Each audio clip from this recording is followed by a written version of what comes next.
Jai Mahamaya ki jai, Vishvesh Parimata ki jai, Bule Baba ki jai. We'll go on with chapter 15 from the Devi, which is the Devi Bhagavatam retold by Ramesh Menon. Vedavyasa went on. The next morning, Sabahu, the king, ushered his royal guest into the sabha he had built for the Swayamvara. Such a splendid assembly of kings and princes took their places in that sabha. Silks and jewels past compare shone in the shafts of sunlight that fell through the lofty windows. Then 1,000 conchas sounded at once, so it seemed the very earth trembled at their base. The auspicious time had arrived. In some excitement himself, King Sabahu made his way through the passages of his great palace and knocked on his daughter's door. Shasikala opened the door, and she was more beautiful than her father had ever seen her. She had just bathed and put on the resonant silks and ornaments that were heirlooms handed down from the ancient mothers of her family. She looked like a goddess stepped down briefly into the world of mortal men. Her father stood before her, breathtaking to see how exquisite his child was. Sabahu says, "Come, child, take up the garland you will set around your husband's neck. All the princes and kings are waiting for you." But his princess said, "I will not go to the Swayamvara." The Shastras say that only a desolate woman parades herself before the eyes of so many men, for all men have lust in their hearts. Even as I walk into the sabha, they will strip me naked with their gazes, and my chastity will be forfeit. Am I a whore that so many men must cast their eyes over me and think how desirable I am? I do not care for this Swayamvara, father. I have already given my heart to the prince I will marry. This garland is only for Sudarshana. If you love me at all, choose an auspicious day in Langa and give me to the prince that I love. Sabahu saw the tears in his child's eyes, and he knew that her heart was true and it was made up. He clasped her in his arms to comfort her, but then he thought, what will I do now? The kings have come with their armies, and I cannot face them all by myself. As for Sudarshana, he has not any soldiers to fight for him. Anxiously, the king made his way back to the sabha, where all the kings were waiting. As bravely as he could, Sabahu said, "My lords, though I begged my daughter and her mother employed her as well, she will not come to this Swayamvara. I don't know what to do and throw myself upon your mercy. I am prepared to give you all such gold and jewels as will satisfy you in return for the trouble you have been put to. My lords, my Shasikala is still a child, as you see by what she does. If I punish her or force her to come out here, I fear she may kill herself. I beg you, think of her as if she were your own daughter, and forgive us both." Perfect silence fell on the sabha, and it was a sympathetic quiet, for the kings had been moved by what Sudarshana had said to them earlier. But Yudhishthira's eyes burned crimson, and he roared, "Sabahu, you fool! Is this the time to tell us this? Are you an idiot as well, that you couldn't anticipate this? And I suppose you mean to give your daughter to that penniless Sudarshana after making fools of the rest of us? But I will not stand for it. I will kill you first, witless king. Then Sudarshana and my grandson, Satyajita, and then that Sudarsana. And my grandson Sudarsana shall marry your Sashikali over her father's dead body, if need be. Listen to me, Sabahu. A man must first think of family, honor, wealth, and equality when he gives his daughter in marriage.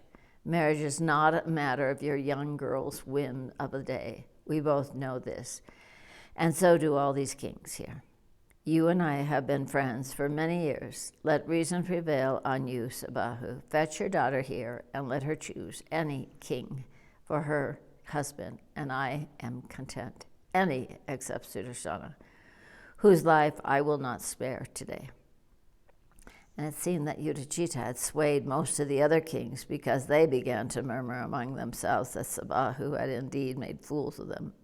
Sabahu bowed his head and said, "I will ask my wife to speak to Shashikala." He went and told Vedarbi, his wife, what had happened. The queen saw how distraught her husband was. It went to Shashikala, and her mother said, "If you insist on being stubborn, Udajita means to kill your father and Sudarsana.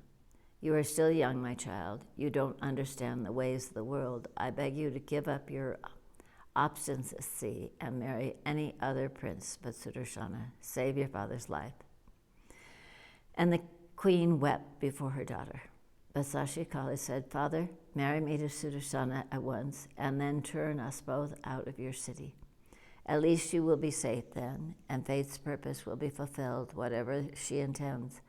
I can never give up Sudarsana any more than I can pluck my heart from my body and then hope to live on.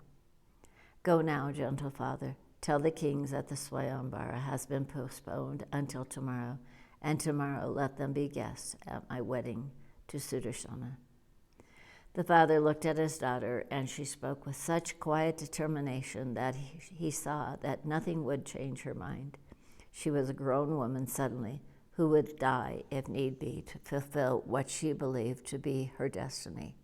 She was a woman of substance, and the king could say nothing to her. Shashikali took her father's hand and said, "My lord, it is the Devi who has decided that I will belong to Sudarsana and no one else. She will protect us from all these kings. Their power is nothing compared to hers." Her voice was low as she added, "And if Bhagavati so decides, I will die at Sudarsana's side rather than betray my love." Suddenly, Sabahu also felt inexplicably calm, as if someone unseen had plucked his anxiety from him. He embraced his daughter, then went back to the Swayambara. Swaba announced, "There will be no Swayambara today. I have decided my daughter shall be married tomorrow instead. My friends, bear with me until then. Return to your camps now, and we shall meet again tomorrow. Perhaps I will devise a trial of strength or skill for the prince in the night, and let the one who succeeds win my daughter's hand. Until tomorrow, then, my lords." And Sabahu swept out from the Sabha. He sounded so confident that Udajita and the others felt sure that he had persuaded his daughter to change her mind. They left the city for their royal tents, pitched outside Kashi, each one surrounded by his own legions. Meanwhile, in a sequestered apartment in the very heart of the king's palace, frenzied preparations were underway for a secret wedding. Sudarsana and his mother had been fetched, and the prince from the forest was being clothed in the finest silks. Not far from that apartment, a delightful princess was also being adorned to be a ravishing young bride. The Brahmanas in Sabu's palace had hastily found an auspicious Muruta time. When the time arrived, Sudarsana was led to the wedding chamber and made to sit on the Vedi. He was given archmana and sweets to eat, 2 pieces of silk and 2 golden ear studs set with jewels. The sacred fire was kindled, and Shashikala was fetched in by the older woman of the court. When Manorama saw the princess, tears of joy filled her eyes. Shashikala was as lovely as Kubera's daughter. The bride and groom sat before the fire side by side. The homa was performed, and the young couple circumambulated the Agni. Then it was the hour for gifts, and Sabahu gave Sudarsana 2,000 horses from the Sindhu lands, 200 chariots, all fully armed, 125 bull elephants, all decked in golden ornaments, 100 cow elephants, 100 maids to be his daughter's companions, 1,000 soldiers, and much wealth besides, as Shashikala's dowry. The Lord of Kashi came to Manorama and bowing deeply to her said, "O Queen, I am your servant now. Tell me what I can do for you." The tears escaping her soft eyes, Manorama said, "I have no words with which to thank you, but I see that there is no king in all of the world as noble as you are, Sabahu of the great heart." Smiling, Sabahu said, "Rule my kingdom from now on, Manorama, and I will be your servant. Or stay on in Kashi with your son, and let him have half my kingdom." Then a shadow crossed his face, and he said grimly, "But I must try and appease the others now, and if they will not be pacified, we must fight. But I have no fear. Victory will belong to the side that has Dharma with it and the Devi's blessings." Manorama said softly, "Let fear have no hold over your heart, noble king. I have seen a miracle today, and faith fills my heart. I am certain now that with the Devi's grace, my son will have Ayodhya back one day, Ayodhya that is rightfully his." Thus Sabahu and Manorama sat talking until dawn broke, and the king's camp outside Kashi heard the news that Sashikala and Sudarsana had been married in the night.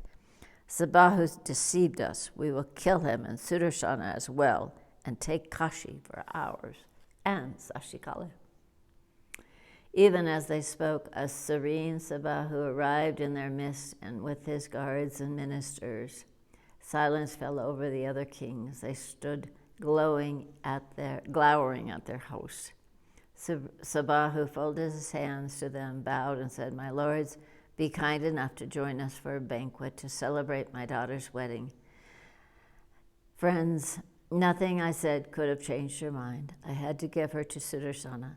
The thing is done now, and I beg you all to forgive me if I have caused offense, and to come to my palace and bless the young couple and eat with us." But the angry king said, "We have already eaten. There are other matters we must attend to now." They spoke with such menace that fear gripped Sabahu, and he went back quickly into his city.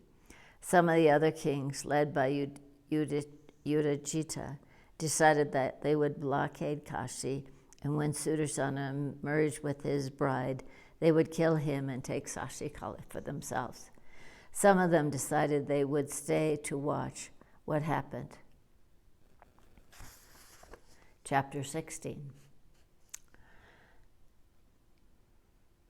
Sutta goes on. Vedavyasa said to Janamejaya, his soldiers brought word to Sabahu that the kings outside the city had blockaded the gates of Kashi. Sudarsana came to his father-in-law and said, "You must let us leave now. We should go to Muni Bharadvaja's ashram first, and then decide where we go from there." "Fear nothing, my lord. The Devi Bhagavati, who is the mother of the universe, protects us. What can these kings do against her power?" Sabahu said, "I will come with you at least for a way." They came to the city gates, Sudarsana riding his white chariot with Sashikali beside him, and they saw the enemy host confronting them. Sudarsana began to intone his mantra and thought fervently of the Divine Mother. All around that chariot there rose the bass of conches, the blare of trumpets, and the roll of 1,000 drummers beating up a storm. Sudarsana stood absorbed, his eyes shut. Sabahu saw that Utajita led the blockading army with his grandson Shatrajita beside him.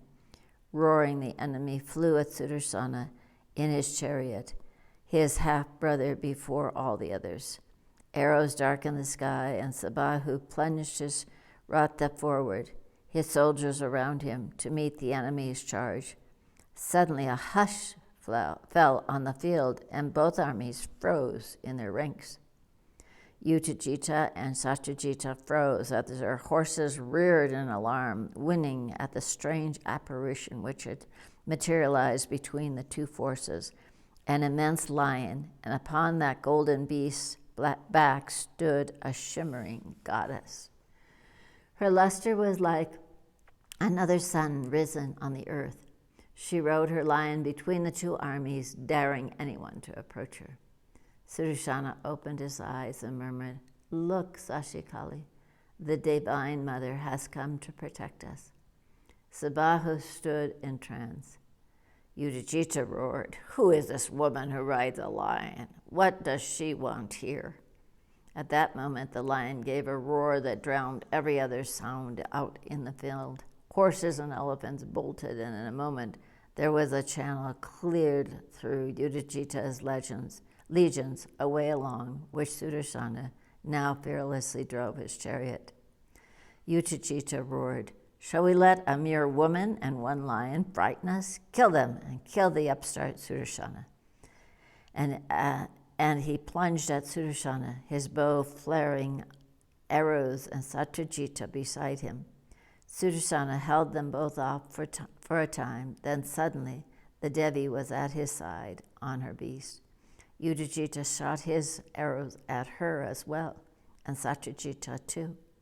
The crimson Devi smiled. She raised her own bow in one of 8 hands. With another hand, she loosed a volley at the enemies. In a blur, both Yudhishthira and Satyajita were dead, their heads struck off by the goddess's crescent-tipped shafts. Suddenly it seemed 1,000 Devis stalked that field of war in 1,000 dreadful guises, riding 1,000 dreadful beasts. The enemy perished in a scarlet tide before Durga's legions of her own selves, and those that did not fled screaming. Sabahu leapt down from his chariot and prostrated himself before Bhagavati. Again and again he lifted his head, then set it down in the dust at her holy feet. "Mother Jagadambe,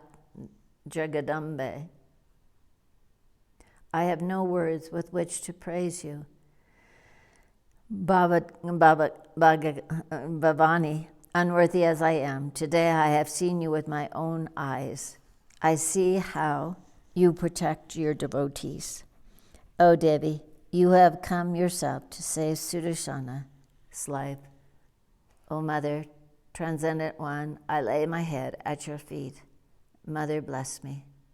The Devi smiled tenderly and said to Sabahu, "King of Dharma, name your boon. What more could name your boon?" The king answered, "What more could any man want than seeing you like this with his mortal eyes? Not the kingdom of the Devas is more precious than what I have seen today. I beg you, Devi, for the boon of bhakti. Let my faith in you never waver, and let your grace be upon my city forever. Bless me, Sri Durga, that I may be your bhakta forever." The Devi said, "I will remain here in the Kashi always, good Sabahu, for as long as Kashi stands upon the face of the earth." Sudarshana arrived and fell at the mother's feet. Tears of ecstasy flowing down his face, he worshipped her. "Mother of the sky, Mother of mercy, you have saved me today, though I have such scant faith. Let me be your servant from this day, Devi. Command me, what shall I do with my life now? Where shall I go?" Smiling, Bhagavati said, "Have you forgotten Ayodhya, your father's city, Sudarshana? Go to Ayodhya now and rule as king of Kosalas, for that is who you are. Worship me always, Sudarshana, and I will care for you and yours.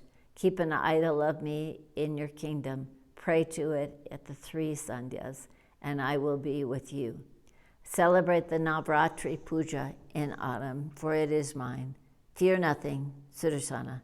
You are my bhakta, and I love you." With that, her hand raised in benediction over her kneeling devotee, the Devi, and her pristine mount vanished. Like the Devas to Indra, the stunned kings of the earth who remained alive ran to Sudarshana. They fell at his feet as if he were their lord and master. Even Sabahu bowed deeply before his son-in-law, for there was no doubt that he was the Devi's chosen one, and he was the lord of Ayodhya now, king of the ancient Ikshvakus. Thus kings cried, "We are your servant from this day, Sudarsana. By your grace we have seen the Devi with our own eyes, but tell us, O king, how did the mother of the stars come to save your life?" Sudarsana said, "When I was a child in the Muni's ashram, I was given the Kama Bija, and every day I would chant it silently as often as I could. In time, my bhakti grew, and the Devi would appear to me in dreams and visions and tell me what to do. I came to Kashi at her behest, and she has protected me. Why, she has returned my kingdom to me." Word flew to Ayodhya of the happenings in Kashi, and by the time Sudarsana rode into his father's city, bringing his mother and his bride Sasikali with him, a grand welcome awaited him. The city was festive with arches and banners. The streets had been washed and scented with attar and other exquisite perfumes. Garlands of jasmine, lotus, and every bloom of the season decorated the whole place, and the smoke of incense was everywhere. Riding his white chariot through the bright lines of soldiers turned out to receive their new king, Sudarsana arrived at the royal palace of the heart of the city. There Satyajita's mother, Lilavati, awaited for him, having heard the news of the death of her son and father. Like a supplicant, Sudarsana came before that queen, who stood at her door, tense as lightning. He was surrounded by his supporters, yet he was humble. He bowed to her, touched her feet, and said, "Mother, I did not kill either your son or your father. The Devi Bhagavati took their lives. As for me, I say to you that you shall have the same honor in Ayodhya as does my mother Manorama. You are both my father's queens, and I make no difference between you. Mother, the wise say that sorrow and joy come in life according to one's karma, and one should not be moved too much by either. As a puppeteer makes his puppets dance, so too the soul leads us through the mazes of time, through grief and delight, which are only the fruits of our karma. I had to flee into the jungle as a mere boy and innocent. I lived at an ashram and learned precious lessons in the wilderness that I would not forsake for any kingdom.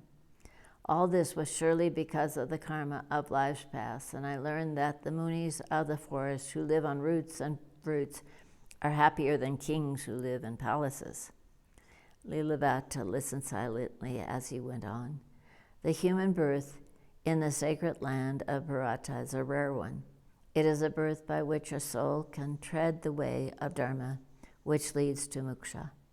To me, the quest for moksha is more vital than the one for wealth. Indeed, Mother, this great kingdom the Devi has blessed me with today is only another ashram on my way. I beg you, O Queen, don't be disconsolate. Then Lilavati took Sudarsana's hands, pressed them against her lips, and began to sob loudly. "Ah, my child, I am guilty. I am so guilty, and fate punished me now, just as I deserve. My father sinned when he took your kingdom by force. My son sinned when he sat on the throne. That was not his by right. They cared nothing for the sufferings they caused Manorama and you, and now retribution has caught up with them, and they have paid with their lives for what they did. Sudarsana, you will scarcely believe me when I tell you that I was always unhappy at what my father did. Yet I was just a woman and could not oppose him. Often I would try to tell him, or later my son Satyajita, to fetch you back from the forest and have you crowned in Ayodhya.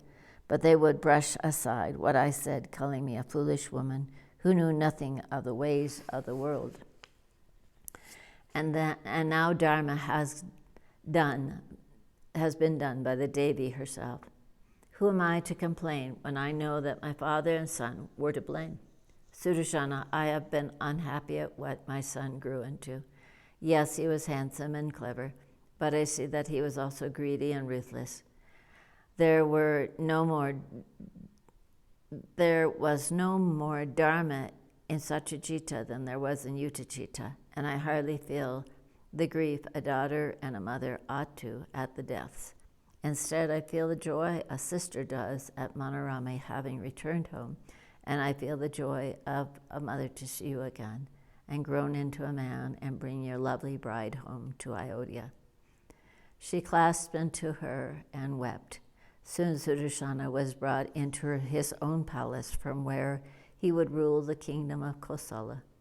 The first thing he did was call his court astrologers and ask them to name an auspicious day on which he could install a sacred image of the Devi Durga on a golden throne for him to worship, for he said he would rule Ayodhya in her name.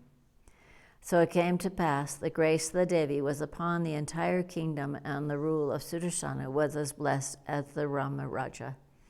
His people knew how the goddess transformed their prince's life, how she came herself to save her bhakta, and there was no home in Kosala which did not have an image of the Divine Mother, no town or village that did not have a Bhagavati temple, and no man, woman, or child in that kingdom who did not worship her. It was a time of Dharma, and darkness was banished from the land.